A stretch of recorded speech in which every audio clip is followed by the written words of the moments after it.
Amigos, hoy vamos a abrir nuestro horizonte y vamos a dejar a un lado lo que nos mantiene ocupados a diario, lo que acontece cerca de nosotros en nuestra iglesia andaluza. Vamos a volver la mirada a un país con el que tantas cosas nos unen.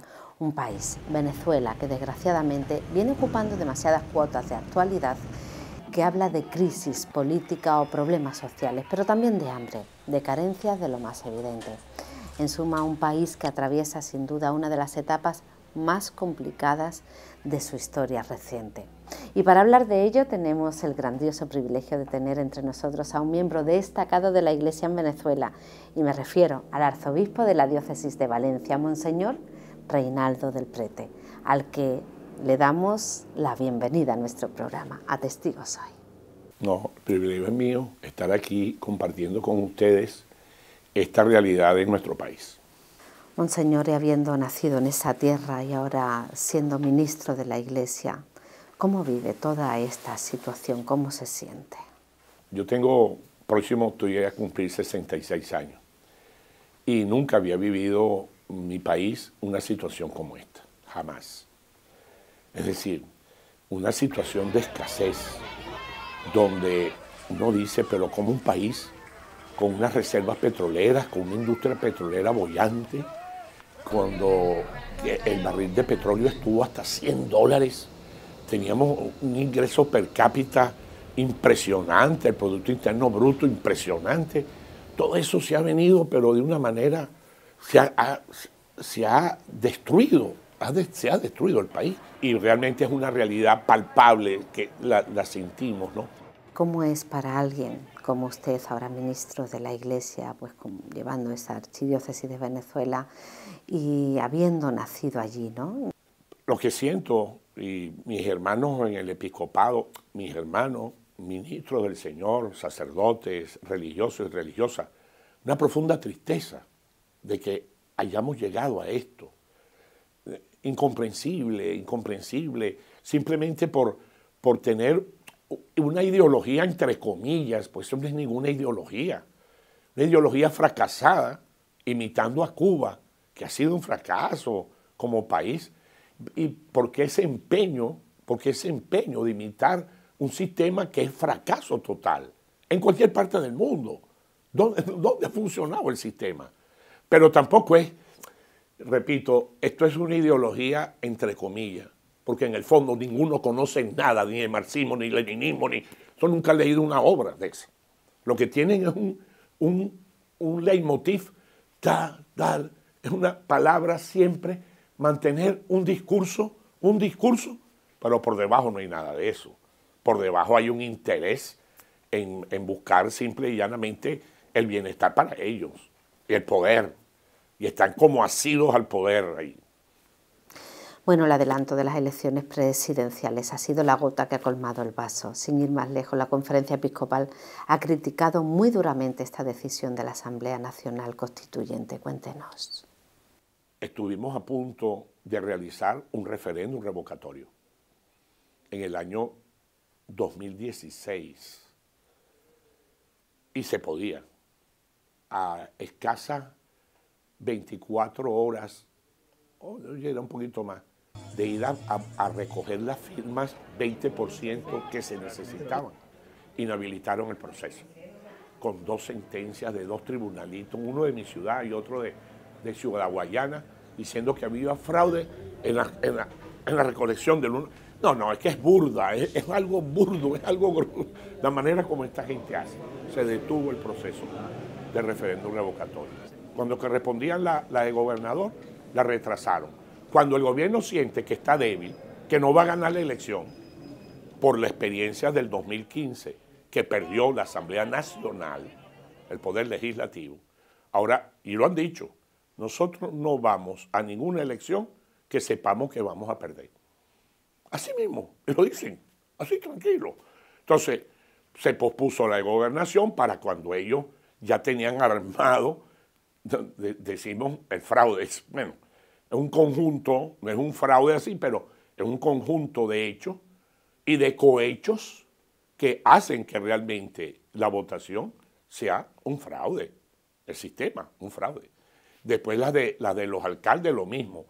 La de presidencial es en diciembre. Ah, no, pero como ganaron las gobernaciones, vamos a hacerla ahorita, en abril. Ellos hacen con las votaciones lo que quieran, contra la Constitución. Monseñor, a finales del pasado año las agencias nos mostraron unas declaraciones del presidente Nicolás Maduro que textualmente decía que en Venezuela lo vinculado a la Iglesia Católica está contaminado. Me parece que no es el mejor punto de partida para un diálogo que redunde en beneficio de la gente, que al fin y al cabo es lo que importa. Recientemente, hará unos 2 o 3 meses, entrevistaron al presidente Nicolás Maduro. Y la entrevistadora, creo que era una mujer, no recuerdo bien, le dijo, mire, el presidente, Cáritas quiere abrir el canal humanitario, le está exigiendo al gobierno un canal humanitario para alimentos y medicina. Y él contestó, esa organización es de la Iglesia Católica. Esa organización no tiene datos fidedignos, no hay que confiar, porque la Iglesia Católica siempre, y sus obispos, siempre ha sido contraria al sistema, contraria a la revolución, contraria a la revolución. De manera que búscate otros índices de otras. Yo creo que todos, presidente, todos están dando lo mismo que está diciendo Cáritas. ¿A cuál puedo recurrir? Usted me recomienda alguna. ¿A dónde yo debo ir a ver las cifras? A ver con claridad los números. Bueno, pero esa es la... ¿Por qué? No quiere saber nada, porque sería el fracaso, reconocer el fracaso del sistema. Tengo que abrir un canal humanitario porque no tengo alimento y no tengo medicina. Fracaso total del gobierno. Ah, yo no puedo aparentar eso. Y por eso no. Y no hay manera. Afortunadamente llegan por otras vías, ¿verdad? Llegan medicinas y Cáritas las está distribuyendo. Monseñor, a través de los medios de comunicación nos llegan todas esas noticias del pueblo venezolano, pero ¿realmente podemos pronunciar la palabra libertad? Hemos pronunciado la palabra libertad porque nos sentimos que no tenemos libertad. Y esa es una de las palabras más fundamentales que tenemos, democracia y libertad. Los venezolanos no estamos sintiendo democracia y libertad. Hay presos políticos, es decir, hay una cantidad de cosas. Dígame, cuando las manifestaciones de los meses del año pasado, entre febrero y abril, que hubo 127, 130 muertos, la mayoría jóvenes, que enfrentaron. Lo que querían era libertad, democracia. Y bueno, lo que recibieron fue la represión violenta, fuerte, de parte del gobierno. Hasta que, ¿cómo pudieron parar? Bueno, ahora toda manifestación va a ser controlada como un crimen militar. Tribunales militares, no vas a ir al tribunal que te corresponde como ciudadano, al tribunal civil. No. Agarrado en manifestación, tirando piedras, tirando lo que sea, va al tribunal militar y a la cárcel militar. Una cosa absurda. Entonces, ¿qué pasó?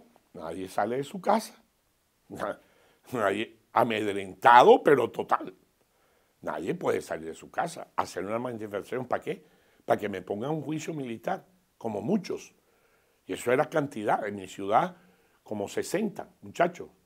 Y personas adultas incluso, juzgadas militarmente por estar manifestando con una bandera.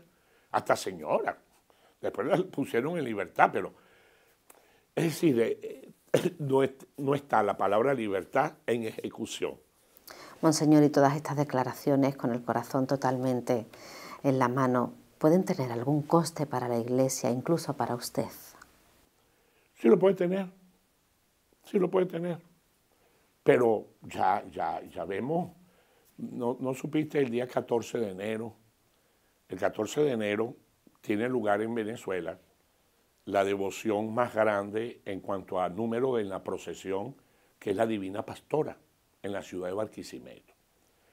Esa procesión, se calcula más de 1 millón de personas va a esa manifestación religiosa o procesión con la Virgen.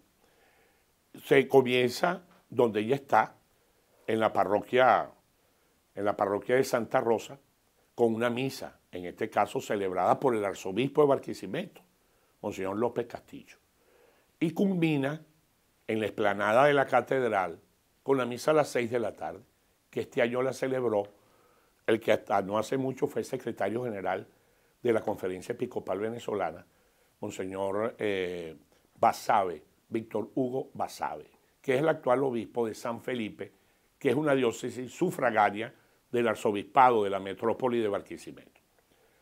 Bueno, estuvo duro, firme.